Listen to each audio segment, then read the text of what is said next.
고린도전서 14장 말씀 우리 함께 나누는 시간입니다. 요즘 현대 교회에 가장 논란이 되는 문제 중에 하나입니다. 방언의 은사 또는 예언의 은사. 오해가 참 많죠. 논란도 많고. 그래서 오늘 고린도전서 14장 말씀 통해서 오늘 우리 가운데 하나님께서 베푸시는 그 은사에 대해서 12장, 13장, 14장 계속 연결된 장의 마지막 결론으로 14장의 마지막 절을 보면 우리가 미닝은 다 알 수 있을 것 같아요. 모든 은사가 다 하나님께로부터 온 선물이고, 그 선물은 내가 자랑하고 내 자신이 뭔가 또 신분이 높아지기 위해서 주어진 게 아니라, 그 모든 은사는 하나님이 기뻐하신 뜻대로 우리에게 다 나눠주시는데, 은사가 나타나는 것은 하나님의 교회에 유익이 되고 형제자매들을 섬겨서 이 땅 가운데 주님의 교회가 세워질 수 있도록, 그래서 그 교회를 통해서 하나님의 나라가 이 땅 가운데, 하나님의 통치가 이 땅 가운데, 하나님의 뜻이 이 땅 가운데 이루어질 수 있도록 하기 위해서 주신 선물이다. 그러니까 어떤 은사가 특별히 더 낫고 못하고 이런 것이 아니라 모든 은사는 다 소중하고 귀한 거니까 모든 것을 적당하게, 지나치지 않게, 또 질서대로 화평 가운데 우리가 그 은사를 발휘하면 좋겠다, 이제 그런 내용입니다. 그런데 이 내용 안에는 오늘 14장에 논란되는 부분들이 있죠. 특별히 여자는 교회에서 잠잠하라라고 말이 있기 때문에 교회 역사 가운데 사실은 이 사본들을 자세히 보면요, 이 성경이 지금 우리 원본이 없지 않습니까? 성경 그 원본을 이렇게 옮겨 적는 게 사본이거든요. 카피인데 옮겨 적으면서 옮겨 적는 사람들의 어떤 관점이나 가치관이나 또 신학이나 이런 것들이 사본을 만드는 과정 가운데 많이 영향을 줍니다. 그러다 보면은 요 말이 요 뒤에 붙는 건지 앞에 붙는 건지, 요게 지금 누구의 말을 인용한 것인지 아니면 사도가 자기 생각을 말하는 것인지, 이런 것들이 사실은 불분명하기도 합니다. 그렇게 되면은 사본을 옮겨 적는 사람의 입장에서는 자기의 문화라든지 자기의 가치라든지 이런 재환 속에서 사실은 사본을 옮겨 적을 수밖에 없다 보니까, 우리가 성경 말씀들을 문자 그대로 우리가 보다 보면 그런 시대적인 제약이나 한계를 우리가 문화적인 그런 배경들을 생각하지 못하고 본문을 그냥 문자 그대로 받아들이다 보면 정말로 여자는 교회에서 잠잠해야 되고 아무것도 하면 안 되고, 이렇게 이 내용 자체도 사실은 12장의 내용과 사실은 상당히 충돌이 되죠. 그죠? 여자가 머리에 수건 쓰면 다 할 수 있었잖아요. 12장에서는 머리에 수건도 없는 문제에 의해서 여자들이 공중 앞에서 할 수 있었단 말이에요. 기도도 할 수 있고 예언도 할 수 있고, 그죠? 할 수 있었는데 여자가 교회에서 잠잠하라는 말은 12장 본문하고 충돌이 되잖아요. 그래서 이런 문제들이 오늘 14장 안에 같이 담겨져 있습니다. 그래서 이 14장은 사실은 하나님의 선물, 성령의 선물을 다루는 장이니까 사실은 상당히 기쁘고 즐거운 장입니다. 이렇게 무겁고 막 이런 장은 아닙니다. 그래서 우리가 은사에 대해서, 성령의 은사에 대해서 기본적으로 우리가 정리하고 또 이해하고 그렇게 넘어갈 수 있으면 참 좋을 것 같아요. 12장은 그리스도의 몸을 중심으로 얘기했어요. 그죠? 몸. 그리스도의 몸, 머리 대신 그리스도, 그리고 그의 몸을 이루는 교회. 그래서 그리스도의 몸으로서 믿는 자들을 많이 묘사했어요. 여러분, 몸으로서, 그리스도의 몸으로서 우리는 하나님의 창조의 목적 가운데 특별히 하나님의 어떠하심을 드러내는, 나타내고 표현하는 그 이미지와 연결되는 표현입니다. 그죠?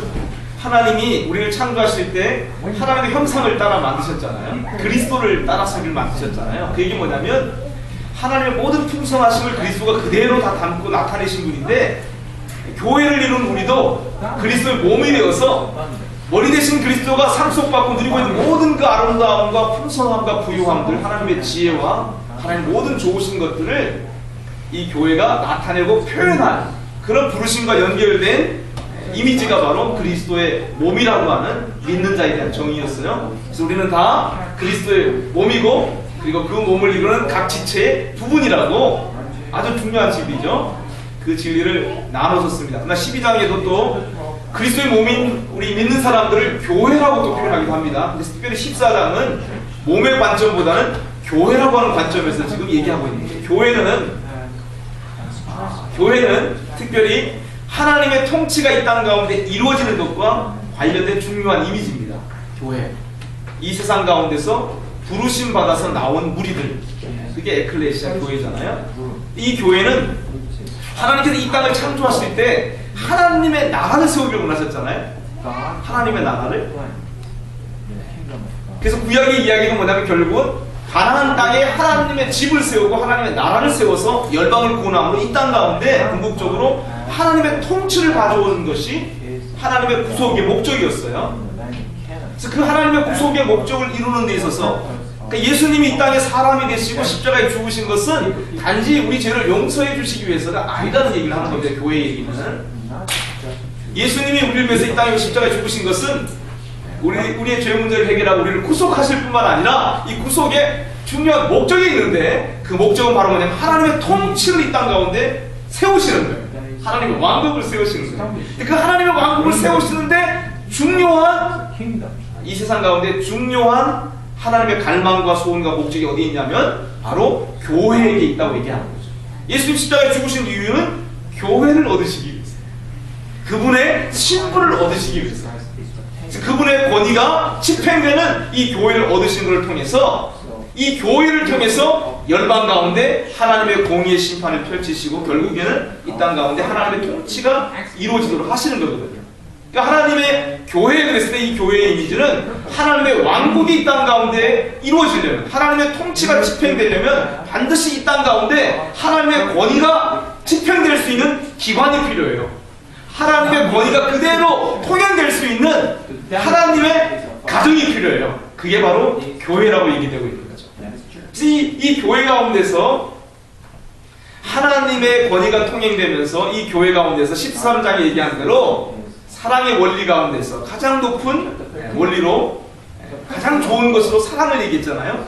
이 사랑의 원리 가운데서 어떻게 다양성 가운데는 서로 다른 우리들이 함께 하나의 유기적인 그리스도의 몸을 이룰 뿐만 아니라 하나의 기관과 단체로서 공동체로서 이 땅 가운데 하나님의 통치를 나타내 보여줄 수 있는, 그리고 이 땅 가운데 그 하나님의 통치를 흘러보낼 수 있는 하나님의 통치를 받아 누리는 하나님의 교회가 될 수 있느냐, 그걸 은사와 관련해서 지금 설명하고 있는 거죠. 14장에서. 그래서 하나님의 교회가 하나님의 권위가 집행되면서 하나님의 권위 안에서 서로가 사랑 가운데서 하나님께서 베푸신 은사의 나타남을 통해서 섬기려면 서로를 섬겨서 이 땅에서 하나님의 집으로 하나님의 교회로 세워져 가려면 14장 가운데 말하는 중요한 원리가 우리가 하나님 앞에 더 풍성한 선물을 사모해야 된다고 얘기하고 있습니다.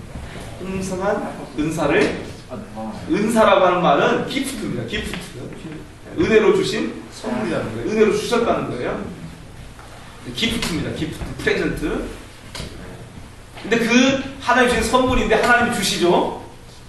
근데 우리가 그 은사에 풍성할 수 있도록 사모하고 구해야 될 것을 명령하고 있는 거예요. 그러니까 여러분, 하나님 제가 풍성한 하나님의 은사를 누리기를 원합니다. 이게 기도하는 것은, 사모하는 것은 성경의 명령이에요. 근데 여러분, 나는 방언의 은사 관심 없어, 난 예언의 은사 관심 없어, 나는 무슨 은사 관심 없어, 그런 것은 사실은 불순종입니다. 그죠? 우리는 은사가 풍성해질 수 있도록 사모해야 되고 후회해야 됩니다. 근데 14장에서 특별히 이 은사 가운데 사도 바울은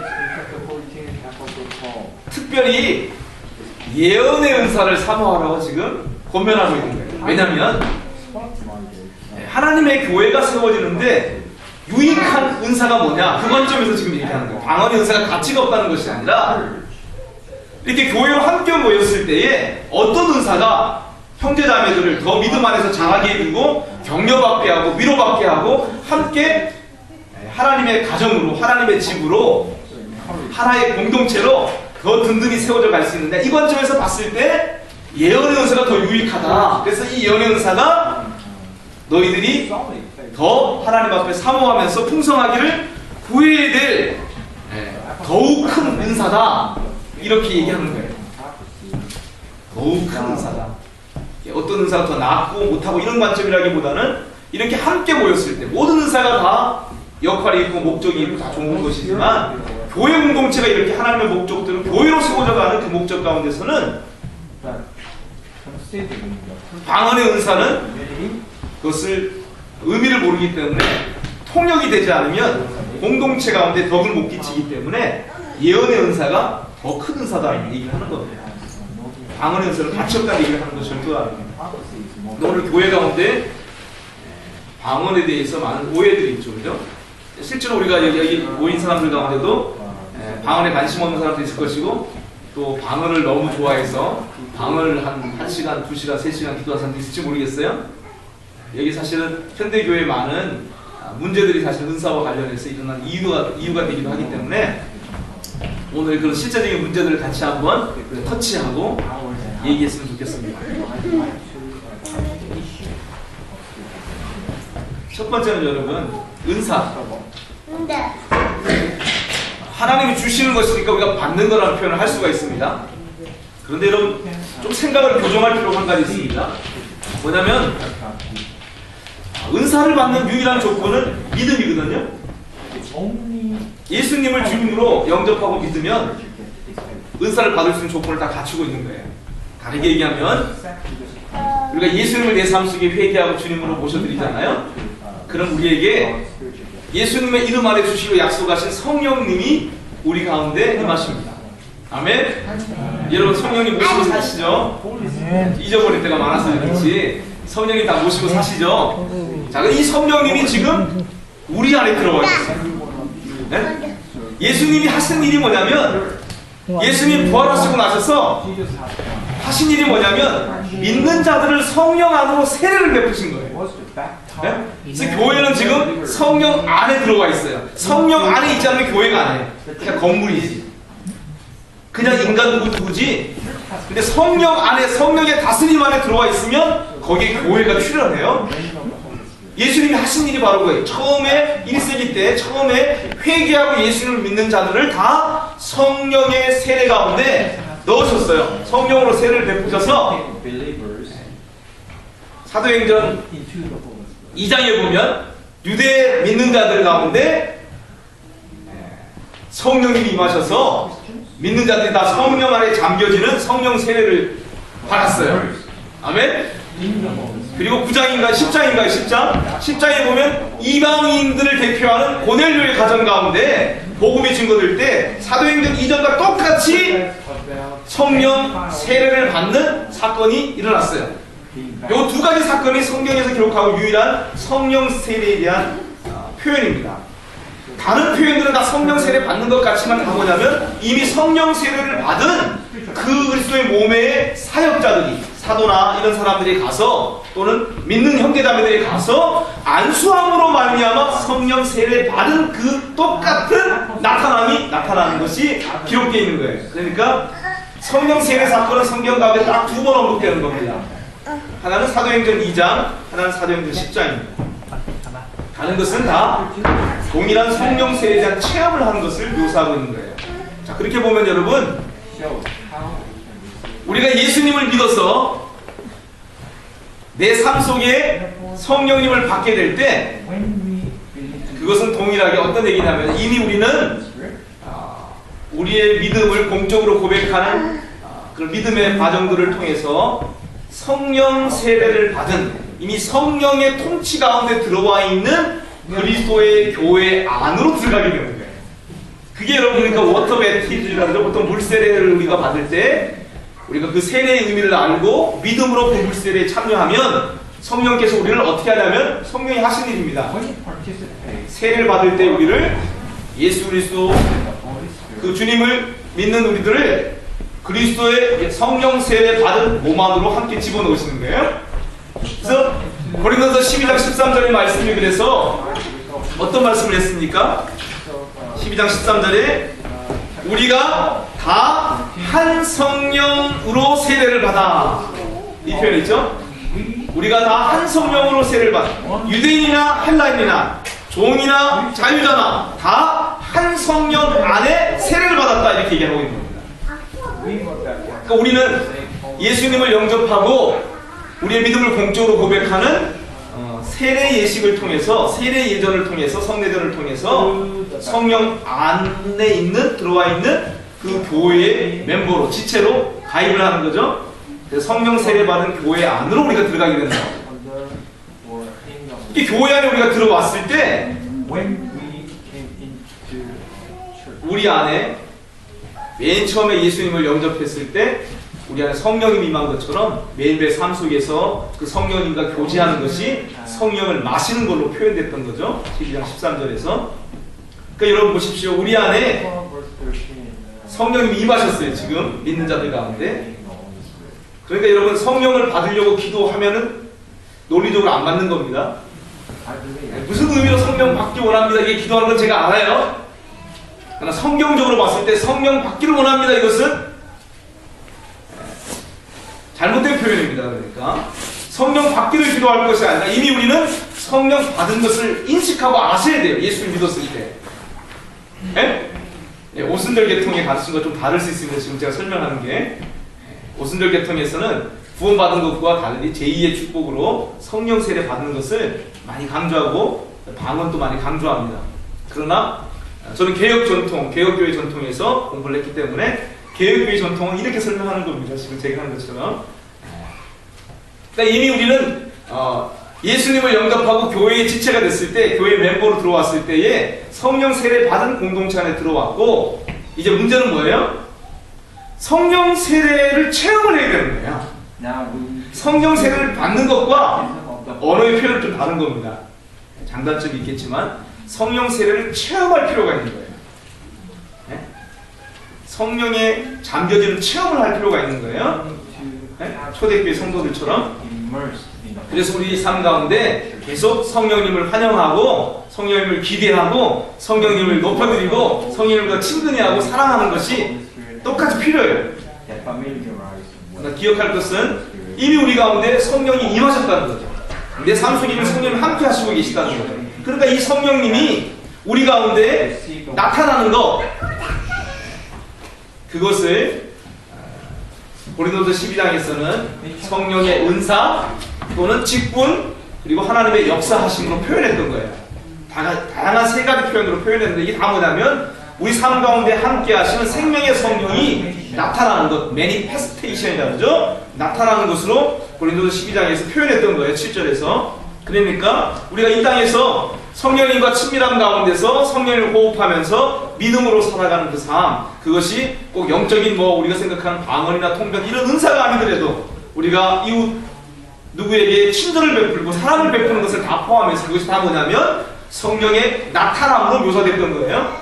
그러니까 여러분 성령의 은사도 똑같습니다. 그러니까 성령의 은사도 성령이 내가 은사를 받고 싶습니다, 성령 은사를 주세요 라고 기도할 게 아니라 성령님이 내 안에 들어왔을 때에 모든 은사도 우리 안에 지금 들어와 있는 거예요. 포텐셜리 우리 안에 다 임해 있는 거예요. 우리가 기대될 건 뭐예요? 이 성령의 은사가 우리 가운데 나타나도록 하나님 앞에 기도하는 거죠. 근데 이 성령의 은사를 보통 우리가 사모할 때 대부분 동기가 그렇습니다. 성령의 은사를 사모할 때 대부분 동기가 교회에 대한 관점이 별로 없어요. 사실은 교회에 대한 관점보다는 내가 더 하나님 더 알고 싶고 개인적인 목적이 상당히 많죠. 모든 것들이.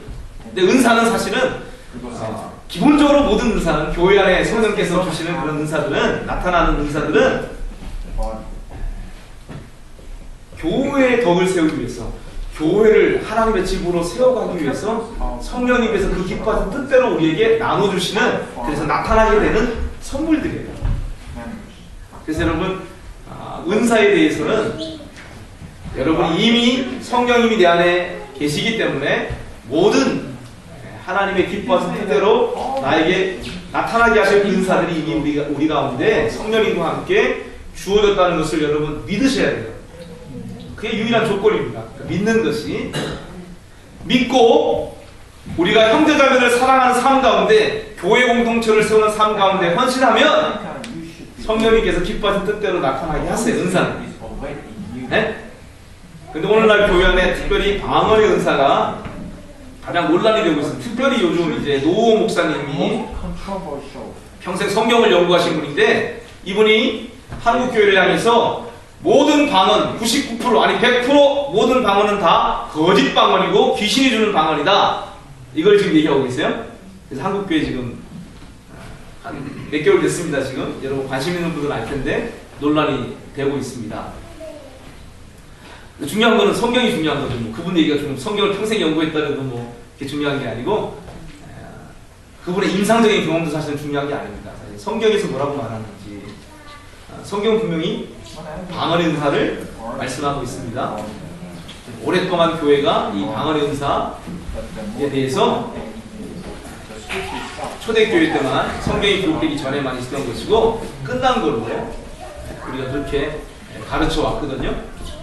그런데 20세기에 오순절이 이렇게 등장하면서 카리스마틱 무브먼트가 일어나고 하면서 방언의 은사가 지금 한국교회는 많은 장로교회들도 심지어는 고신파교회들조차도 방언을 하는 교회들이 많이 생겼습니다. 이제는 누구나 다 방언을 해요. 그러다 보니까 이 방언의 은사에 대해서 교회가 잘 못 가르쳤어요. 잘 못 가르치다 보니까 어떤 문제가 생겼냐면 방언을 기도 많이 해. 근데 무슨 뭐 하나님께서 무슨 말씀을 주셨다고 막 그러는데 그걸로 막 예언도 하고 막 그러는데 교회에 덕을 세우지 못하는 거예요. 교회가 건축되지 않는 일들이 만든다고. 왜 그러냐면 여러분 제 경험으로 그런 것 같아요. 제 경험으로 방언 기도를 많이 하면요. 잘 들으세요. 방언 기도 많이 하시는 분들.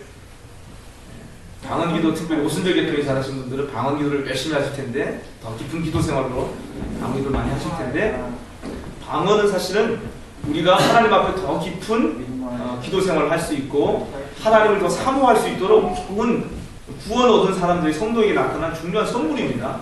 방언을 우리가 잘 사용하면 우리가 더 주님 앞에 가까이 갈 수 있고 더 영적으로 성장할 수 있는 것은 분명해요. 그런데 많은 경우 이 방언이 잘못 우리가 운영이 되면은 이 방언의 은사가 우리 가운데 이렇게 드러나고 나타났을 때 그걸 통해서 그 은사의 목적 자체가 우리가 하나님의 집으로 세워져가는 거야. 나 한 사람이 방언은 특별히 교회보다는 나를 세우는 거야. 나를 건축하는 은사입니다. 우리가 다 하나님의 형상대로 지음받았는데 하나님의 형상들이 무너져 있거든요. 그래서 우리 삶 가운데 많은 미움과 거짓과 불안과 염려와 걱정과 이런 어둠의 역사들이 우리 가운데 다 자리하고 있단 말이에요. 우리 상태가 지금. 그런데 이 회개하고 예수를 믿은 거예요. 그래도 내 성품과 기질과 이런 것들은 그대로 있거든요. 내 삶 속에, 내 내면 속에, 무의식 속에 어둠이 그대로 있어요.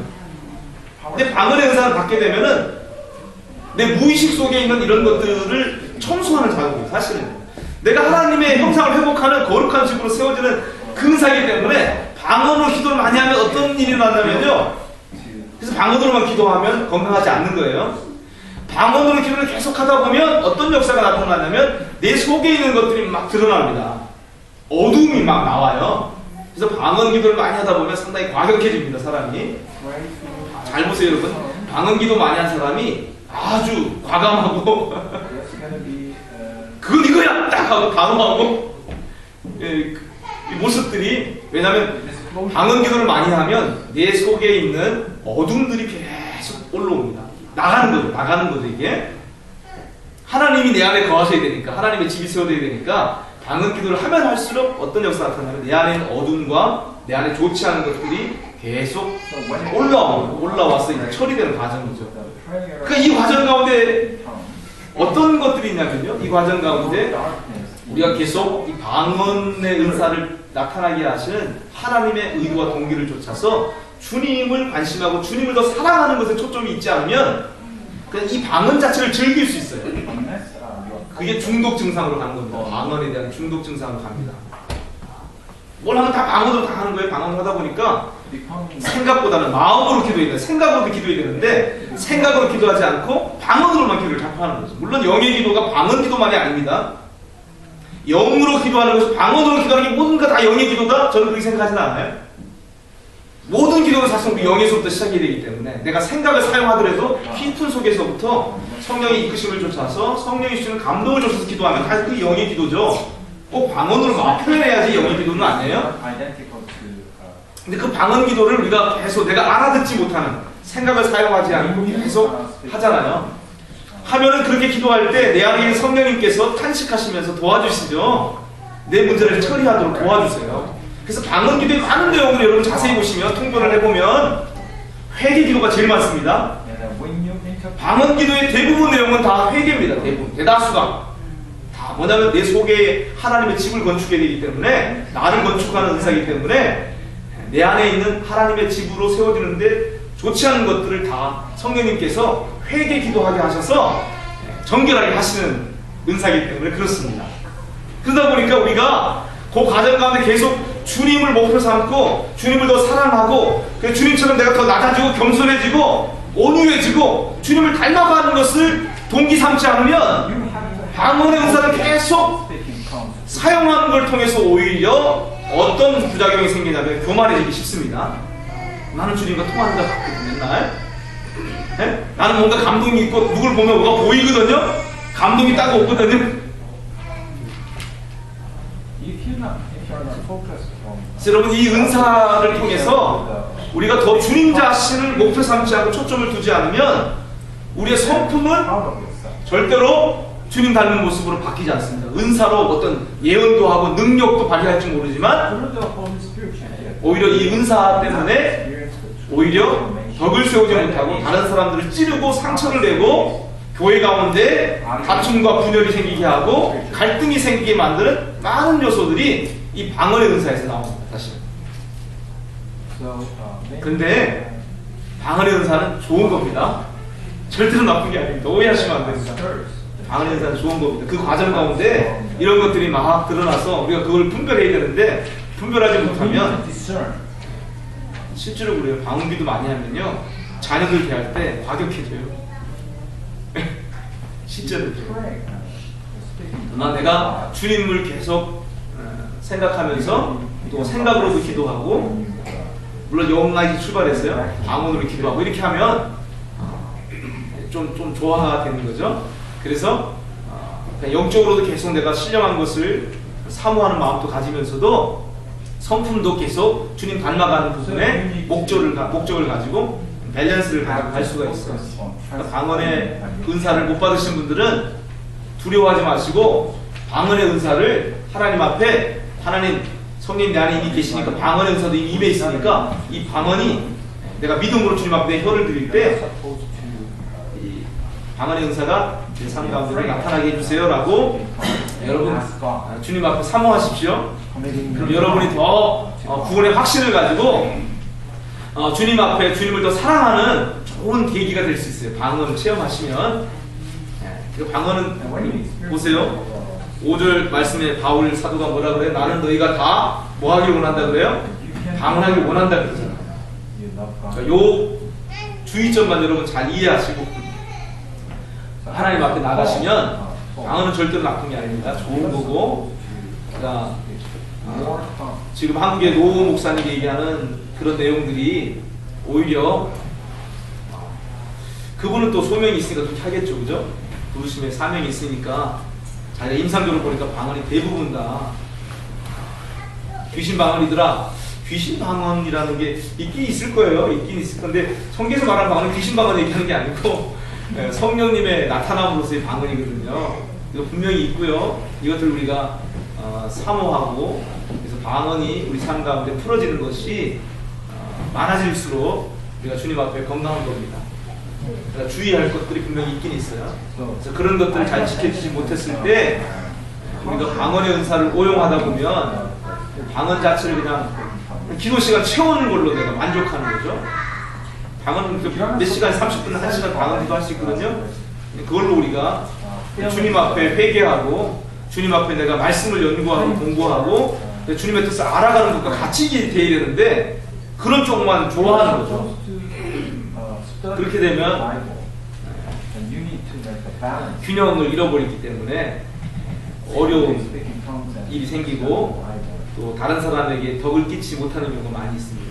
그러다 보니까 오늘 교회 안에 방언에 이런 오용이 있다 보니까 그 은사에 대해서 지금 크리틱하는 사람들이 하나님께서 그렇게 허락하시는 것 같아요. 그러니까 우리가 내 방언의 은사는 정말 건강하게 지금 하나님 앞에 예수님을 초점 삼고 있고 방언의 이 은사를 사용하는 것과 함께 내가 주님의 뜻을 더 알기 위해서 내가 계속 성경을 읽고 공부하고 함께 또 나와 다른 믿음의 형제들과 교제 속에서 계속 배워가는 겸손함을 갖고 있는지 그것들 여러분 점검하시면 돼요. So you need to examine yourself whether you have the humility.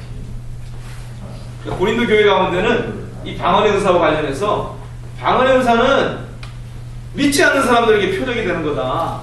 그리고 예언의 은사는 예언은 믿는 자들을 위한 거다. 이렇게 말하는 사람들이 있었던 것 같아요. 그러다 보니까 사도 바울은 거기에 대해서 다르게 얘기하고 있습니다. 물론 이 번역이 지금 그렇게 번역이 안 됐기 때문에 다르게 생각할 수도 있는데 전체 맥락에서 봤을 때는 이렇게 우리가 이해할 수 있습니다. 몇 절이죠? 22절, 23절 말씀입니다. 그러므로 방언은 믿는 자들을 위하지 않고 믿지 아니하는 자들을 위하는 표적이나 예언은 믿지 아니하는 자들을 위하지 않고 믿는 자들을 위함이니 그러므로 온 교회가 함께 모여 다 방언으로 말하면 무식한 자들이나 교회 안에 아직 훈련되지 못한 사람들이에요. 자, 이런 것들 이해하지 못하는 사람들, 그 다음에 믿지 않은 자들이 들어와서 너희를 미쳤다 하지 아니하겠느냐. 요 본문이 논란이 있는 본문인데 사실은 이 본문은 이렇게 이해하면 좋을 것 같습니다. 그 앞부분에 21절이 이사야서를 인용했는데 이스라엘 백성들이 하나님의 말씀을 듣지 않아서 심판을 받았어요. 그래서 아시리아에 멸망당하면서 아시리아 사람들이 와서 아시리아 말로 이제는 아람 말로 이스라엘 백성들을 통치하게 돼요. 그 아람 말 못 알아듣죠. 네, 그걸 인용한 겁니다. 그걸 인용하면서 22절에 그러므로 방언은 믿는 자들을 위하지 않고 믿지 아니하는 자들을 위하는 표적이고 그러나 예언은 믿지 않는 자들을 위하지 않고 믿는 자들을 위함 이 니가 아니고요 위함이라고 하는데 라고 해석할 수 있습니다. 인용으로 해석할 수 있습니다. 그리고 그 다음에 이어지는 그러므로라고 하는 접속사는 순이라고 하는 접속사는 그러나로 해석할 수 있습니다. 그러면 저는 이렇게 해석할 수 있어요. 이 본문은 너희는 그렇게 이해하지만 교회가 함께 모였을 때 방언으로 너희가 말을 하면 방언으로 기도하거나 방언으로 말을 하면 그 방언은 그 모임 가운데 믿지 아니하는 자들이나 믿는 자들 가운데 영적인 것에 이해가 없는 사람들에게는 그들에게 하나님으로부터 심판받게 하는 일이다. 못 알아들으니까 이스라엘 백성들한테 표적이 됐던 것처럼 심판의 표적인 거죠. 심판받게 하나 그러나 예언의 은사는 믿는 자들을 위할 뿐만 아니라 사실은 믿지 않는 자들, 무식한 자들이 교회 가운데 모여서 있을 때에 예언의 은사를 통해서 예언도 지금 우리가 오해하고 있습니다. 예언. 많은 사람이 예언의 은사에서 예언을 지금 14장에 많이 얘기하는 예언이 여러분 뭡니까? 많은 사람이 예언을 이렇게 해요. 예언은 미래에 대해서 말하는 거. 미리 예자. 그래서 미래에 대해서 예언하는 거. 그게 예언이다. 그렇게 여러분 이해하고 계시는데 예언은 그게 아닙니다. 예언은 그게 아니고 미래에서 말하는 부분도 분명히 포함되지만 예언의 주된 것은 뭐냐면요. 그래서 우리는 미리 예자를 쓰지 않고 적금 예금할 때 있죠. 맡길 예자 있죠. 그 예자를 씁니다. 예금. 우리는 그렇게 배우고 그렇게 설명하는데요. 예금 할 때 예자, 맡길 예자. 그러면 예언은 뭐예요? 하나님께서 맡기신 말씀을 하는 거예요. 그러니까 예언은 자세히 보면 그래요. 예언은요. 내 안에 성령님이 계시니까 예언의 은사도 내 안에 있어요, 없어요? 있는 거예요. 포텐셜이 있는 거예요. 그래서 내 안에 있는 예언의 은사를 믿고 내 안에 계신 주님을 믿는 믿음을 가지고 교회를 섬기려고, 형제자매를 사랑하려고, 섬기려고 믿음으로 헌신하면 거기에서 예언의 은사가 나타나는 거예요.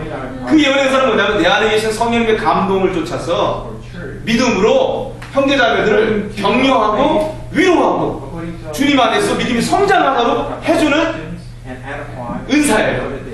그게 예언의 은사예요. 그러니까 예언의 은사는 미래를 말하는 것도 분명히 포함될 수 있죠. 왜냐하면 성님 내 미래에 대한 감동을 줄 수 있으니까.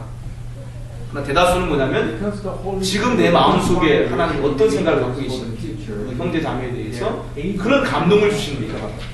내가 지금 많이 기도하고 고민하는 거 있죠? 거기에 대해서 성령님이 알게 해주시는 거예요. 감동으로. 그래서 하나님의 그 감동을 쫓아서 하나님을 말해내는 거, 하나님을 위해서 하나님을 말해내는 거, 그게 예언이에요.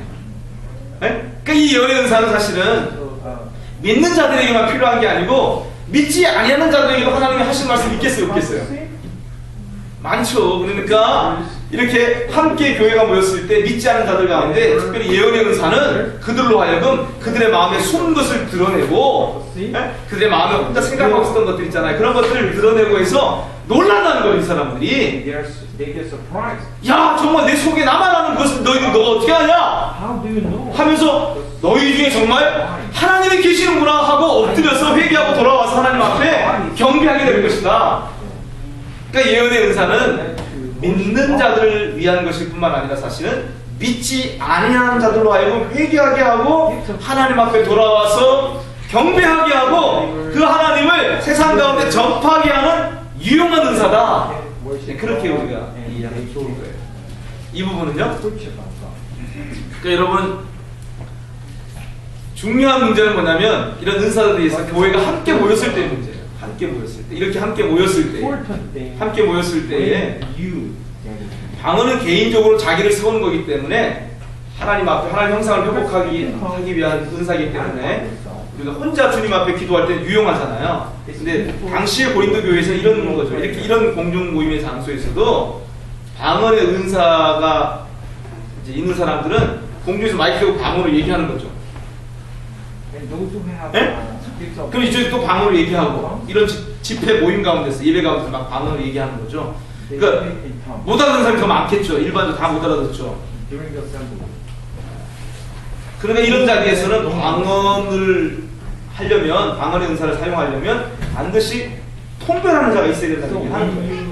그래서 모든 교회가 지금 그 영감의 말이 그 발언이 무슨 말인지를 알 수 있도록 해야지 교회를 세워가는데 우리가 함께 모인 게 교회를 위해서 모인 거예요. 주님의 집으로 세워져 가기 위해서 모인 자리거든요. 그러니까 여기 모인 자리에서는 교회의 건축을 위해서 유익한 은사가 되니까 방언의 은사는 통변이 없으면 공중 모임에서는 하지 말아라 얘기를 하는 거죠. 그리고 하더라도 2사람, 3사람 정도만 해라 이거예요. 에? 많아도 3사람 넘지 말아라 이거예요. 그래서 이 3사람이 방언을 하는데 반드시 통변하는 사람이 있을 때 해야 되고 막 여기서 하고 저기서 하고 막 이렇게 하면 안 되고 순서를 정해서 하라는 거예요. 순서를 정해서. 한 사람이 하면 그 사람이 통변을 해주고 두 번 사람이 또 통변을 해주고 세 번 사람이 통변을 해주고 그게 질서 있게 해야 된다 얘기를 하는 거예요. 심지어 예언도 마찬가지예요. 예언도 내 영감이 임했다고 지금 막 누구를 위해서 얘기하고 누구를 위해서 막 얘기하고 그렇게 무질서하게 하면 안 된다는 얘기를 하는 거예요. 예언도 그래서 한 3사람 정도 3사람 정도 하나님이 예언에 감동을 주신 게 있으면 하나님이 특별히 주신 말씀이 있으면 하라는 거죠. 그 이 예언은 특별한 사람들만 하는 것이 아니고 이 예언은 성령님을 모신 사람 그리고 성령님을 날마다 예수를 주로 인정하면서 성령님과 친밀한 가운데 행하는 사람 누구나 다 예언할 수 있는 거예요.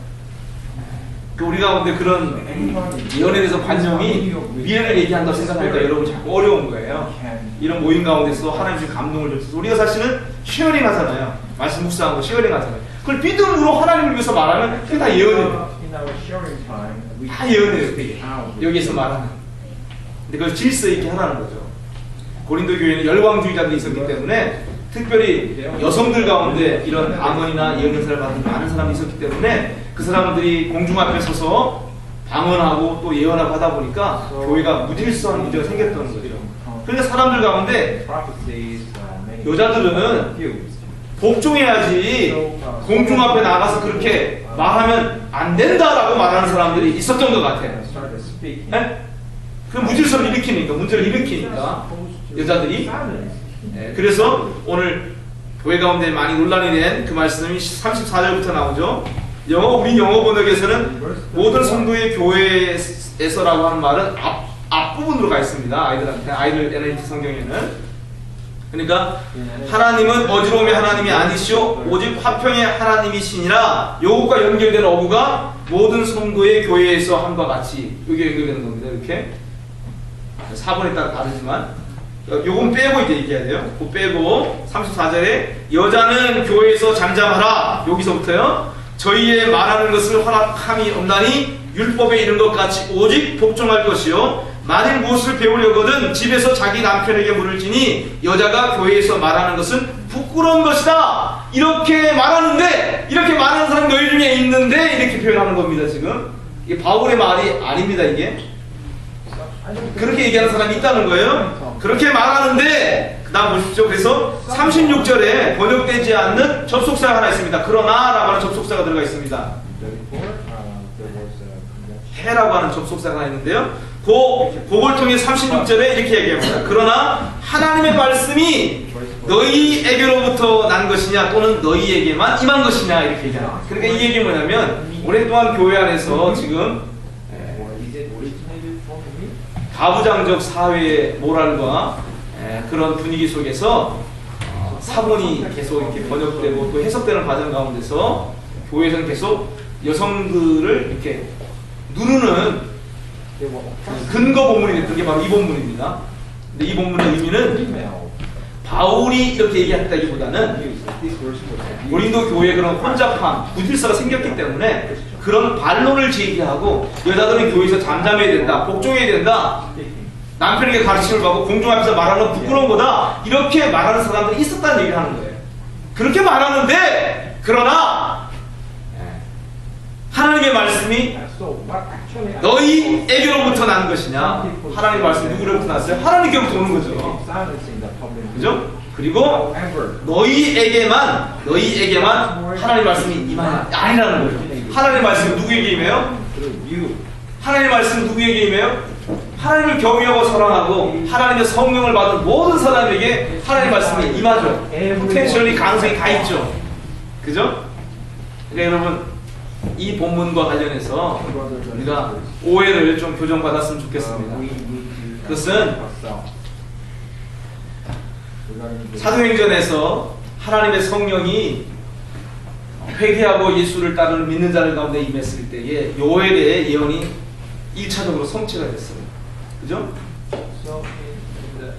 그래서 모든 사람들에게, 믿는 자들에게 성령이 임하면서 오늘 함께 있는 이 모든 사람들이 다 성령을 모신 사람으로 내 안에 주님이 계신 것을 믿고 그리고 주님의 그 갈망과 목적인 주님의 교회를 건축해 가는데 내 자신을 드리려고 헌신하면 그러면 성령의 기뻐하심을 쫓아서 방언의 은사, 통변의 은사, 예언의 은사, 다른 많은 것들이 다 우리 가운데 나타날 줄 믿습니다. 근데 오늘날 교회의 문제는 뭐냐면 내가 왜 믿었는지, 내가 무엇을 위해서 구원받았는지 이 목표가 불분명한 거예요. 오늘 본문은 우리에게 우리가 구원받은 목적, 예수님께서 십자가에 위해서 죽으시고 우리를 구원하신, 구속하신 목적이 바로 뭐냐면 하나님의 나라를 땅에 가져오기 위해서 하나님의 권위가 집행될 수 있는 하나님의 집, 하나님의 교회를 얻는 것이라고 얘기하고 있는 거예요. 그 교회에 대한 중요한 오리엔테이션이 방향이 안 잡혀 있으면 우리가 그 교회를 위해서 헌신할 수가 없어요. 교회가 중요한 것을 모르기 때문에, 하나님의 갈망이 거기 있다, 하나님의 목적이 거기 있다, 교회에 있다, 이걸 모르기 때문에 교회를 가볍게 얘기해요. 그냥 오늘 추우니까 안 나가도 되지 하고 안 나오고 있는데 교회 이런 모임들 귀하게 얘기 못하는 거예요.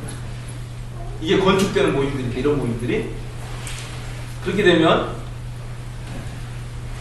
우리 안에 잠재력의 그 은사들은 평생 내가 믿음 생활을 한다고 그러고 교회를 다녀도 나타날 수가 없는 거죠.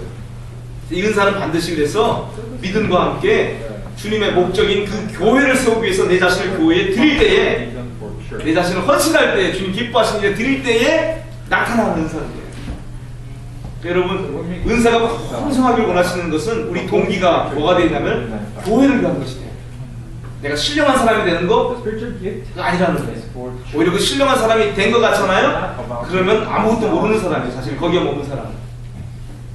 그래서 여러분, 가는 것이 악이 아니고요. 악은요, 주님의 갈망과 목적 안에서 주님 주신 선물을 주님의 갈망과 목적대로 사용할 수 있어야 되는데 그렇게 사용하지 못하면 악인 거예요. 그래서 그 악에는 어린아이가 되게 된다는 거예요. 그런 악에는 어린아이가 되고, 지혜에 나갈 때 트레인이라는 이 단어가 몇 절이죠? 20절 말씀입니다. 소피아라는 단어가 아니거든요. 여기서 말하는 지혜는요, 여기서 말하는 지혜는 프레임이라는 단어인데, 이 프레임이라는 단어는 마음이라는 단어예요. 마음, 생각, 이해력 이런 겁니다. 이해력. 그러니까 이런 영적인 부분, 은사들에 대해서 무지한 자가 되지 말라는 거예요. 이걸로 내가 뭔가 대단한 사람을 우쭐하고 막 이게 은사를 주신 목적이 아닌데 그렇게 어린 나이 상태에 머물러 있으면 악에 머무는 거죠. 네? mature. 이런 은사들이 신령한 것들이 하나님 나타나게 하는 것들이 다 뭐냐면 교회를 세우기 위한 것이다. 그러니까 너가 사랑 가운데서 이 은사를 가지고 형제자매들을 격려하고 위로하고 세우도록 그가 믿음을 잘할 수 있도록 돕도록 encourage and add 그게 은사의 하나님 우리에게 그걸 주신 목적이고 하나님 원하시는 걸 우리가 바로 바른 그런 이해력과 생각 그런 마음을 가지는 것을 장성한 사람이 되는 걸 얘기하는 거예요. 이 지혜라고 하는 것은 이 지혜는 은사에 대한 것들을 얘기하는 거예요. 여러분 그래서 오늘 교회 안에 고린도서 14장이 방언과 예언의 은사가 교회는 많이 이슈가 되기 때문에 사실 이것만 얘기하지만 더 중요한 말씀은 26절입니다. 26절 말씀 한번 보십시오. 교회의 모임에 대해서 성경에 교회들이 어떻게 모여서 뭐 했을까 이런 거에 대해서 그림이 사실은 많지 않잖아요. 그러니까 우리는 그냥 교회 와서 이렇게 긴 장의자에 앉아서 강대상에서 설교하는 그거 위주로 또 성가대에 찬양하고 그런 거 위주로 교회를 이해하고 있잖아요. 성경에서 드물게 교회의 모임에 대해서 소개하고 있는 본문 중에 하나가 오늘 14장입니다. 14장이 중요하죠. 우리가 모여서 어떻게 크리스찬 게더링을 가질 수 있는지 26절 말씀을 한번 보십시오. 그 말씀에 같이 한번 읽어보겠습니다. 그런즉 형제들아 어찌할꼬 너희가 모일 때에 각각 찬송시도 있으며 가르치는 말씀도 있으며 계시도 있으며 방언도 있으며 통역함도 있나니 모든 것을 덕을 세우기 위하여 하라. 자, 여러분 보세요. 여기에서 우리가 함께 모일 때에 뭐가 있어야 된다는 거예요. 각각 우리 어머니가 뭘 갖고 오셔야 된다는 거예요. 그냥 몸만 오시면 안 된다는 거예요. 우리가 함께 주님의 이름 안에 모일 때에 각각 뭔가를 가지고 와야 돼요. 가지고 와야 돼. 이 모임에 크리스찬 모임은 크리스찬 게더링은 교회의 모임은 오늘 26절 말씀에 따르면 믿는 자들이 그냥 귀만 갖고 오면 안 돼요. 말할 것을 갖고 와야 돼요. 말하는 것을 12장부터 계속 얘기하는 게 뭐예요? 성령 안에서 말하는 자 누가 영 안에서 말하는 거냐? 그거부터 시작했던 거잖아요. 그러니까 12장, 13장, 14장 오면서 계속 강조하는 많은 은사들이 하면 어털런스 우리가 말에는 어떤 거 관련된 은사를 대다수가 다 그걸 얘기해요.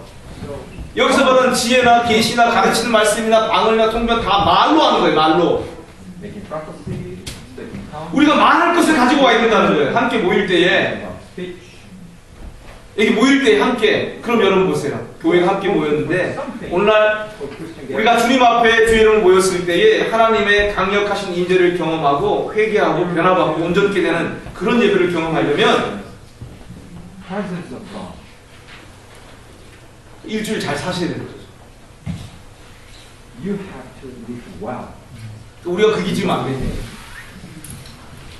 일주일 삶이 성령님을 호흡하는 삶을 살아야 되는데 일주일의 삶이 어떻게 하면 내가 주님의 몸된 교회를 이루어갈 수 있을까? 우리 가정이 어떻게 하면 주님의 몸된 집이 될 수 있을까? 교회가 될 수 있을까? 하면서 사랑 가운데서 주님의 은사를 따라서 섬기는 매일매일의 삶이 모여져서 주일날 이렇게 모였을 때 주님 부활하신 날을 모였을 때 주님의 부활 안에서 함께 모여서 우리의 상황과 처지가 아니라 믿음으로 하나님 우리의 삶 가운데 이 일들을 행하셨고 이 일들을 지금 행하고 계시고 이 일들을 하실 겁니다 라고 믿음으로 가르치고 계시의 말씀을 전하고 방언하고 통변하고 예언하고 하는 그런 모임이 크리스찬 모임이라는 거예요. 그러니까 성경의 이 표준과 오늘 우리의 모임은 갭이 너무나 크잖아요. 그러니까 많은 사람들이 교회 왔을 때 위로받기 위해서잖아요. 하나님께서 내게 베푸신 은혜를 따라서 섬기기 위해서 오는 것이 아니라 서로를 섬기기 위해서 오는 자리가 아니라 그냥 소비자로 갈 때가 얼마나 많아요. 그러니까 여러분 현대교회는 그래서 교회가 없는 거예요. 어떤 의미에서는 교회 흉내는 많이 내지만 교회가 없는 거예요. 왜냐하면 한 사람 한 사람이 내가 형제자매들을 섬기기 위해서, 교회를 세우기 위해서 하나님께 내 몫의 은혜를 받아가지고 내가 형제자매를 섬겨야 돼. 이 열정과 갈망을 가지고 매일매일의 삶 가운데 주님 만나기 위해서, 주님께로부터 가르침받기 위해서, 주님의 감동을 얻기 위해서 수고하고 애써야 되는데, 그 삶이 없는 채로 세상에 치이고 치여서 그냥 상한 마음 그대로 교회 가서 좀 하나님 앞에 회개도 하지만 또 위로도 받고 하면서 그런 신앙 패턴을 계속 살아가고 있는 거예요. 우리 현대교회 믿는 사람들이. 그 여러분, 교회가 경험될 수가 없는 거죠. 그래서 여러분, 사실은 이 시간에 제 그림이, 기도했던 그림을 드려요. 왜냐하면 여러분의 가정을 여는 거예요. 토요일이든 안식일이든 아니면 주일이든 오전 시간 여러분의 가정을 여시라는 거예요. 가정을 여셔서 친구들 부르세요. 교제하는 이웃들 매주가 어려우시면 2주에 한 번, 한 달에 한 번 부르세요. 불러서 여러분이 정말로 수고해보세요. 하나님의 마음과 사랑으로 말씀을 가지고 나눠보세요. 섬겨보세요.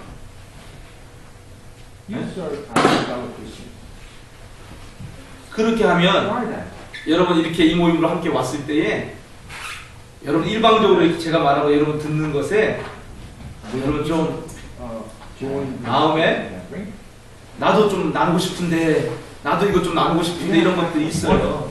그래서 이 시간이 사실은 어떤 시간이 되냐면요, 이 시간에 다양한 민족의 사람들이 함께 모여서 이 시간에 각자 하나님께 주셨던 감동, 말씀들, 계시들, 가르치는 말씀들, 또 방언이면 방언과 통변, 예언, 이런 것들이 함께 풀어지고 나누어지는 모임이 돼야 돼요. 이 모임이. 그리고 그렇게 되려면 또 가정에서 그렇게 이웃들을 섬기려면 매일매일의 삶 가운데서 내가 성령님과 친밀한 삶 가운데 살면서 여러분의 삶을 주님 앞에 계속 가져가는 그게 있어야만 돼요. 그게 없으면 현대교회가 주님 앞에 가장 책망받는 교회가 될 거예요. 차라리 우리가 이 세상의 맛을 잃어버리는 고난과 박해의 시기가 온다면 오히려 우리는 주님과 더 친밀해지고 주님의 감동과 이끄심 안에서 모이는 것이 너무나 소중하고, 모였을 때 형제를 사랑하는데 목숨을 드리는 사랑을 할 수 있고, 북한에서는, 중국에서는 그런 크리스찬 게더링이 이루어지고 있어요. 박해받는 곳에서는. 오늘 우리는 너무나 편하기 때문에, 세상에 누리고 즐길 게 너무 많기 때문에 주님과 친밀해지기가 너무 어려워요. 그죠? 그 주님 앞에 수고하지 않아요. 우리가 주님 앞에 시간을 많이 안 들여요. 주님 말고 누리는 게 많으니까 돈도 벌어야 되고, 뭐도 사야 되고, 뭐도 봐야 되고, 상식이 없으면 안 되니까 애들 다 드라마 얘기하는데 나만 모르면 뚱하니까 드라마도 봐야 되고, 너무 많은 거죠, 할 게. 그러니까 우리의 마음이 어떻게 돼요? 주님 앞에 순전해지고 단순해지는 게 아니라 복잡해지는 거예요. 오염이 되는 거죠. 이 탈출구가 어디 있을까요? 이 현대교회의 탈출구가 어디 있을까요? 저는 오늘 이 시간 함께 기도하길 원하는데 그 탈출구가 다른 데 있지 않습니다. 2000년 교회 역사 가운데 어느 시대에나 참된 믿는 자들 가운데 우리 주의 성령께서 함께하고 계세요. 오늘 그 성령님이 우리를 사모하면서 기다리고 계세요. 내 안에서 성령님에게 마음 주고 눈길 주기를, 그래서 그 성령님께 묻고 성령님의 임재를 인식하기를 갈망하고 기다리고 계세요. 현대교회 출구는 다른 데 있지 않습니다. 마음 가장 깊숙한 속에 나를 위하여 죽으시고 사망의 권세를 정복하시고 부활하신 우리 주님 예수 그리스도의 성령께서 내 안에서 스탠바이하고 계세요. 그리스도의 삶을 살려고, 사랑의 삶을 살려고, 교회를 건축하는 그 삶을 살려고 성령께서 내 안에서 기다리고 계세요. 우리를 사모하고 기다리고 계세요. 여러분, 이 시간 그 성령님 Now, 그 한 분이 brothers and sisters, 이 교회, 현대교회 출구가 될 수 있습니다. 그분께 여러분의 마음을 가져가십시오. 성령님, 내가 이 성령님을 더 인식할 수 있도록, 성령님께 더 내가 집중할 수 있도록, 그리고 내 삶 가운데 교회를 세우는 성령님의 은사가 나타날 수 있도록, 주님 이 시간 가난한 심령으로 내가 다시 한번 내 삶을 주님 앞에 정돈하기를 원합니다. 보이지 아니하시는 그 성령님, 내 안에 계신 그 성령님 한 분께 내가 집중해서 그 성령님이 내 가운데 주시는 감동과 말씀과 계시와 은혜와 역사를 좀 차서 내가 교회를 세워가는데 내 인생을 드리기를 원합니다. 그렇게 한번 여러분의 가정을 위해서 기도하십시오. 가정에서 한 사람 한 사람 성령께 자리를 내어드림으로 성령님께서 우리 가운데 출구를 넣으셔서 우리의 가정 가운데 성령의 은사가 나타날 수 있도록, 우리 가정 가운데 사랑 안에서 서로를 섬기는, 그래서 하나님의 집이 우리 가정 가운데서부터 회복될 수 있도록 이 시간 함께 기도합시다. 우리가 이 토론토라는 도시에서 함께 모여서 하나님의 교회를 세워가길 원하는데, 하나님 내가 그 교회를 세웠는데 내 몫의 부르심을 감당할 수 있는 기능을 발휘하는, 은사를 발휘하는 그런 형제자매 지체가 되기를 소원합니다. 교회를 향한 마음을, 교회를 향한 주님의 갈망과 사모한 마음을 제 심령에도 부어주시옵소서. 이렇게 함께 기도하면서 주님 부르신 잔치상 앞으로 함께 나가겠습니다.